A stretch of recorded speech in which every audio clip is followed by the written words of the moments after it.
let me start with the matter of companions, and let's read this verse, 1 Corinthians 15:33 together. Do not be deceived. Evil companionships corrupt good morals. I'll just repeat it. Do not be deceived. Evil companionships corrupt good morals.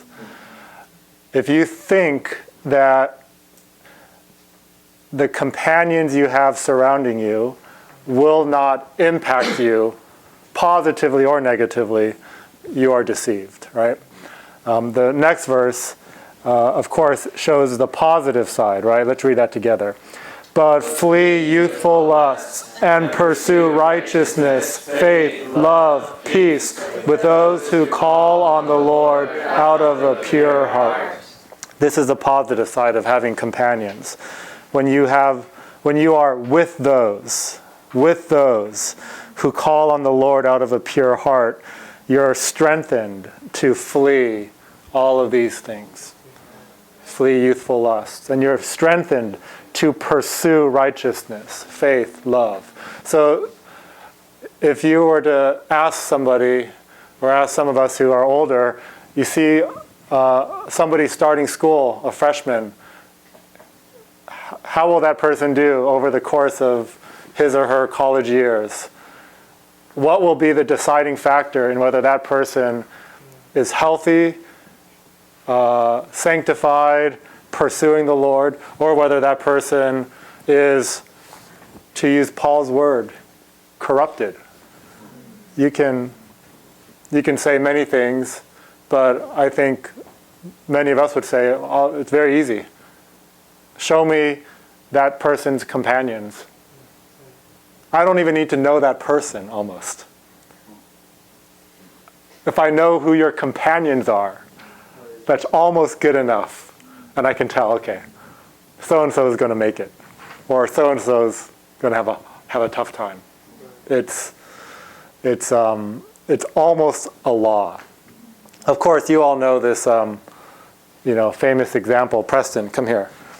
But I'll still do it for the sake of, here. Stand up on that table. That table's sturdy. Stand up. Sometimes you think, I have a lot of friends and they're all, out and about, but I'm going to be the one that, sanctifies them and brings them up to my level and pluck them out of the world, right? So Preston is the well-intentioned, holy brother who is going to come and, save me, right? So pull me up, right? It's very hard, It's very hard. Even keep on trying, Yeah, pull me up. Come on. Okay. See, it's not that, right? Okay, watch out. See, look. Okay. You saw how easy it was for me to pull him down. Okay. You're okay. Step over that. You see my point, right? It's evil companionships corrupt good morals, just like that. I pulled you down. It's very hard. You can, any of you brothers, you'd have a hard time pulling, but I can pull you down in a second, right?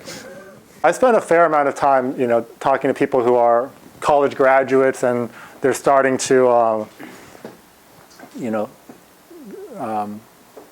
date and sometimes, they'll come and they'll say, hey, I think I found, the right person, whether it's a brother or sister, and, it's like, okay, it's time to, we're getting very serious. And there's some basic questions I ask. But one of the key ones, I say, who are that person's companions? As another example, it's like it is such a good indicator. Because sometimes a sister will come in, hey, there's this brother that, he's perfect. I'll just say, who are that brother's companions? Do I know any of them? And then they'll say, oh, and I'll get a sense immediately. Oh, like if I hear that brother has so-and-so companions, then it's like, oh, okay. He is in the 2 Timothy 2:22. He is with those.